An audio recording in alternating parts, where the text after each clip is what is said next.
जय श्री राधे। आनंद आशुलिपि पत्रिका अंक 2 प्रतिलेखन संख्या 1 व 2 गति 100 शब्द प्रति मिनट, कुल शब्द 800। प्रारंभ करें।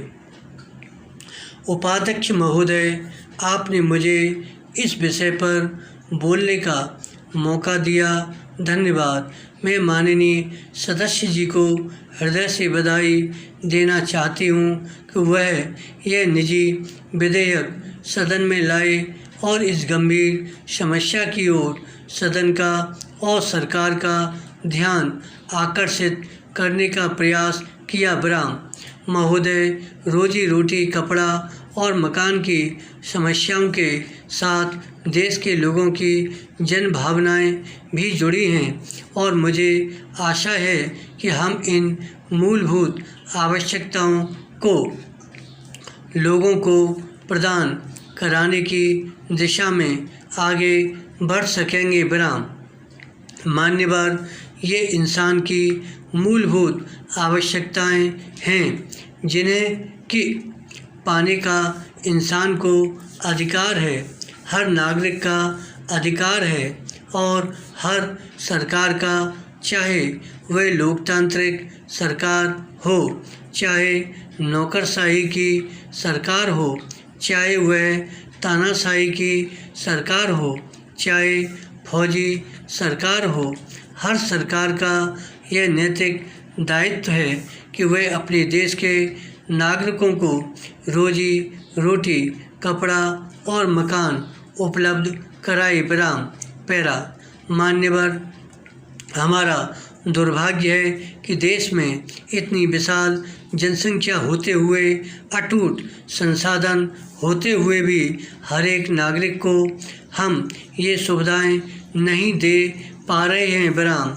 इसका कारण यह है कि यहाँ के जो हालात हैं, जो आर्थिक हालात हैं, उनमें पूरी तरह से संतुलन नहीं है और एक बड़ा वर्ग भेद दिखाई देता है। विराम। एक तरफ तो बड़े बड़े पूंजीपति हैं और दूसरी तरफ चौराहों पर भीख मांगते हुए गरीब लोग भी दिखाई दे जाते हैं। विराम। यह स्थिति हमारे लिए अत्यंत ही शर्मनाक है। विराम। मान्यवर, हमारे देश में जो श्रम शक्ति है, हमारी 80% जनसंख्या जो कि गांवों में रहती है, उनकी हालत भी संतोषजनक नहीं है। विराम। वे बेरोजगारी की स्थिति से गुजर रहे हैं। विराम। कुछ समय तक तो उनको काम मिल जाता है, लेकिन कुछ ऐसे गरीब लोग भी हैं जो बंधुआ मजदूर जैसी स्थिति में रह रहे हैं।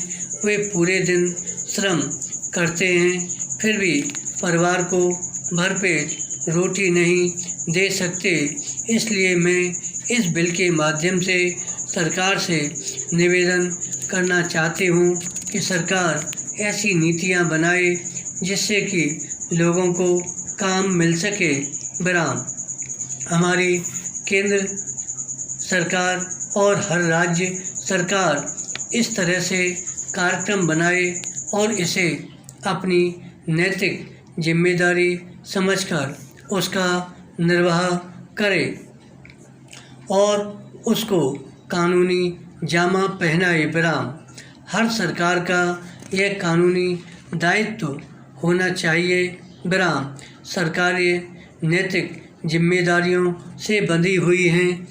उपाध्यक्ष महोदय, पिछले समय जबकि इंदिरा जी थी, कांग्रेस का राज था, तो गरीब को संसाधन देने के लिए, उन्हें रोटी, कपड़ा और मकान देने के लिए, उनके जीवन स्तर को सुधारने के लिए उन्होंने कुछ कार्यक्रम बनाए थे।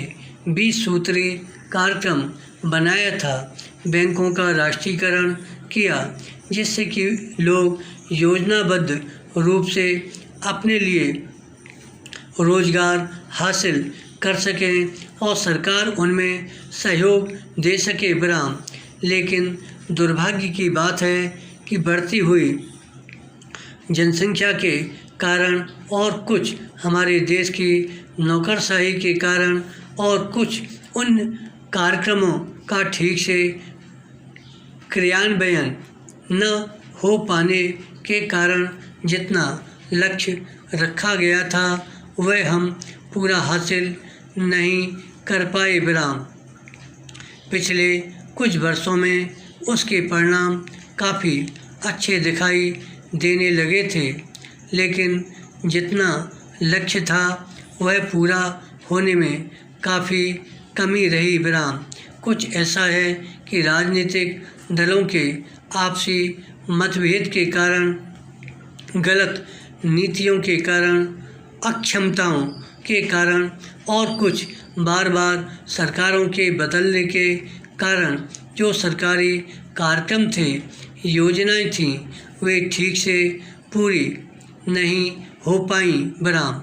न सरकार उन पर ध्यान दे सकी और न उन कार्यक्रमों को, उन योजनाओं को पूरा किया जा सका। विराम। इसका परिणाम यह हुआ कि जो हमारे देश की प्रति व्यक्ति राष्ट्रीय आय थी उसमें निरंतर गिरावट आ गई पिछले 2 वर्षों में। विराम। पैरा। उपाध्यक्ष महोदय, आज हम देख रहे हैं कि रोजगार के अभाव में किस तरह से लोग, खास तौर से गरीब लोग, भूखे मर रहे हैं। विराम। पूरा दिन श्रम करते हैं, खेतों में काम करते हैं, पानी लगाते हैं, रात भर जागते हैं, लेकिन रोटी उनको पूरी नहीं मिल पाती। विराम। आज हमारे देश में संसाधनों की कमी नहीं है। विराम।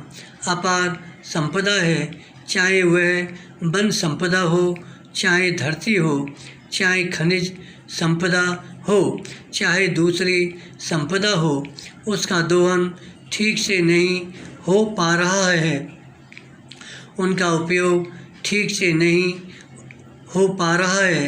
जब तक धन और धरती का समान वितरण नहीं होगा तब तक इस देश में कोई ठोस कार्यक्रम गरीबों के लिए नहीं हो सकेगा और यह रोजी रोटी, कपड़ा और मकान की समस्या वैसी ही समस्या बनी रहेगी। विराम। महोदय, अभी पिछले दिनों मुझे माननीय उपराष्ट्रपति जी के साथ बाहर जाने का मौका मिला। विराम। उन्होंने कहा कि रोटी, कपड़ा और मकान अपने देश की जनता को देने की हमारी पहली और महत्वपूर्ण जिम्मेदारी है। धन्यवाद।